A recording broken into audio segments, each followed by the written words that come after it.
دیکھو فرض نماز کے بعد اجتماعی دعا نبی صلی اللہ علیہ وسلم سے ثابت نہیں ہے. یہ دو اور دو چار کی طرح کچھ باتیں ہیں، ان میں بحث کیا کرنی. کسی حدیث میں نہیں ملتا نبی صلی اللہ علیہ وسلم نے فرض نماز کے بعد اجتماعی دعا کی ہو. اچھا، لوگ یہ کہتے ہیں کہ حدیث میں یہ آتا ہے کہ دعا جو قبول ہوتی ہے فرض نماز کے بعد ہوتی ہے. تو جب سب بیٹھے ہوں گے فرض نماز کے بعد اس حدیث کی روشنی میں دعا مانگیں گے کہ فرض کے بعد دعا قبول ہوتی ہے. پھر دوسری طرف حدیث میں آتا ہے کہ نبی صلی اللہ علیہ وسلم نے ہاتھ اٹھا کے دعا میں قبولیت کا امکان کیا ہے؟ زیادہ ہے. تیسری آتا ہے کہ اجتماعیت میں کیا ہے؟ برکت ہے. تو تینوں کو ملا کے فرض کے بعد آپ نے کیا کر لیا؟ ہاتھ اٹھا کے دعا مانگنا شروع کر دی. اس طرح سے کبھی حدیثوں کو ملا کے مسئلہ نہیں نکالا جاتا. ایسے تو بہت سارے مسائل شریعت کے چینج ہو جائیں گے. ہمیں یہ دیکھنا چاہیے کہ نبی صلی اللہ علیہ وسلم کا ارشاد ہے تو نبی نے خود اس پر کس طرح سے عمل کیا. جس نبی نے ہمیں یہ بتایا کہ فرض کے بعد دعا قبول ہوتی ہے اس کا اپنا عمل اور صحابہ کا اپنا عمل کیا تھا. تو 5 ٹائم نماز ہوتی تھی، ایک آدھ دفعہ کی بات نہیں ہے، پوری زندگی ہوئی ہے. پھر صحابہ نے ہمیشہ پڑھی ہے. اگر نبی صلی اللہ علیہ وسلم اس حدیث کا یہ مطلب نبی کی نظر میں یا صحابہ کی نظر میں ہوتا کہ نماز کے بعد ہاتھ اٹھا کے دعا مانگیں تو 2-4 حدیثیں تو ملتی نا ہمیں اس پہ کہ کیونکہ فرض کے بعد دعا قبول ہوتی ہے لہذا نبی صلی اللہ علیہ وسلم فرض کے بعد ایسے ہاتھ اٹھاتے تھے اور صحابہ بھی ہاتھ اٹھاتے تھے. پھر آمین آمین ایک بھی نہیں ملتی یار ہمیں. تو ہمیں پتا، پھر ہم یہ اشکال ہوتا ہے کہ پھر فرض نماز کے بعد دعا قبول ہونے کا مطلب کیا ہے.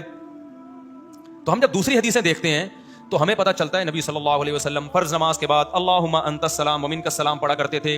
کسی حدیث میں آتا ہے آپ نے فرمایا آیت الکرسی پڑھو. کسی حدیث میں آتا ہے آپ نے فرمایا اللہم لا مانع لما اعطیت ولا معطی لما منعت، یہ دعا پڑھو. پتہ یہ چلا کہ یہ جو وظیفہ ہے نا، وظیفہ کہتے ہیں اسپیسیفک مخصوص الفاظ کے ساتھ جو حدیث میں دعائیں منقول ہیں. پتہ چلتا ہے کہ نبی صلی اللہ علیہ وسلم اس قسم کی آیت الکرسی اور اللہم انت السلام والی جو دعائیں ہیں نا ان کو دعا سے تعبیر کر رہے ہیں جو اصل میں وظائف ہیں. جیسے اور یہ جیسے ہم کہتے ہیں اذان کے بعد کی دعا کہتے ہیں کہ نہیں، کیا وہ ہاتھ اٹھا کے مانگی جاتی ہے؟ وہ ایک وظیفہ ہے. اللہم رب ہذہ الدعوۃ التامہ، اس وظیفے کو ہم کیا کہہ رہے ہیں؟ دعا. تو اسی طرح مسجد میں داخل ہونے کی دعا، تو کیا وہ ایسا کہ 4 آدمی اجتماعی داخل ہو رہے ہیں چلو بھائی الحمدللہ رب العالمین والعاقبۃ للمتقین، کیونکہ حدیث میں آتا ہے مسجد میں داخل ہونے کی دعا.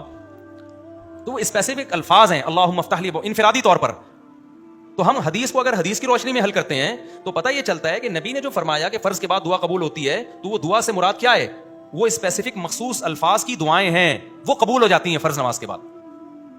اس طرح سے دونوں طرح کی حدیثوں میں کیا ہو جائے گی؟ تطبیق. یہ دلیل تو میں نے دی اہل حدیثوں کے لیے. اور جو تقلید کرتے ہیں فقہ حنفی کو یا فقہ شافعی کو فالو کر رہے ہیں ان کے لیے بھی یہ بھی دلیل ہے. اور ایک اور دلیل کیا ہے کہ بھائی آپ ایک طرف یہ اعتراف کرتے ہو کہ ان ائمہ کرام نے فقہا نے قرآن و حدیث کو ہم سے زیادہ سمجھائے. عقلی بات ہے نا، ہم تو کہتے ہیں بھائی اہل حدیث سے زیادہ ابو حنیفہ نے سمجھائے، امام شافعی نے سمجھائے. تو ہم جب ان سے رابطہ کرتے ہیں کہ آپ کی نظر میں ان حدیثوں کا کیا مطلب ہے، ان کے قول کو ہم حدیث کے خلاف کبھی بھی نہیں لے کے جاتے. یاد رکھو حدیث کی تشریح میں ان کے اقوال کو پیش کیا جائے گا، حدیث کے مخالفت میں تو پیغمبر کی بات مانی جائے گی. لیکن حدیث کی ایکسپلینیشن میں ہم ان کی بات کو کیا کرتے ہیں؟ آج کے اسکالرز کی رائے پر ہم ان کو کیا کرتے ہیں؟ ترجیح دیتے ہیں. تو ان اسکالر سے اگر پوچھا جائے تو ان چاروں فقہ کی کتابیں جن پہ صدیوں سے فتویٰ دیا جاتا رہا ہے، کوئی ایک جزیہ ایک عربی عبارت بھی ہمیں نہیں ملتی جس میں آتا ہو کہ امام کو چاہیے کہ وہ سلام پھیرے مقتدیوں کی طرف رخ کر کے ہاتھ اٹھا کے دعا مانگے. وہ حالانکہ فقہ کی کتابوں میں بہت باریک باریک جزیات بھی ہوتے ہیں، بہت معمولی سی چیزیں بھی ہائی لائٹ کی ہوتی ہیں انہوں نے. تو صدیوں تک یہ سارے فقہا کیوں خاموش رہ گئے ایک ایسی چیز سے جو دن میں ایک دفعہ نہیں بلکہ کتنی دفعہ ہو رہی ہے؟ 5 دفعہ ہو رہی ہے. تو یہ بہت بڑا سوال ہے. اب جب دیوبندیوں سے بات کرو تو ان کے پاس سوائے علماء دیوبند کے حوالے کے کچھ ہوتا نہیں ہے. ہم ان سے کہتے ہیں بھائی علماء دیوبند نے اب کے علماء دیوبند کے آپ حوالے دے رہے ہیں نا. جب علماء دیوبند کوئی بات کریں گے تو ان پر بھی تو لازم ہوگا کہ وہ دلیل پیش کریں. انہوں نے دلیل کیا دی ہے؟ تو وہ جواب میں کہتے ہیں ہم علماء دیوبند کے مقلد ہیں. بھائی تقلید ہم صرف مجتہدین کی کرتے ہیں اور کسی کی تقلید نہیں کرتے. وہ بھی اس لیے کرتے ہیں کہ ان کے پاس علم ہم سے زیادہ تھا.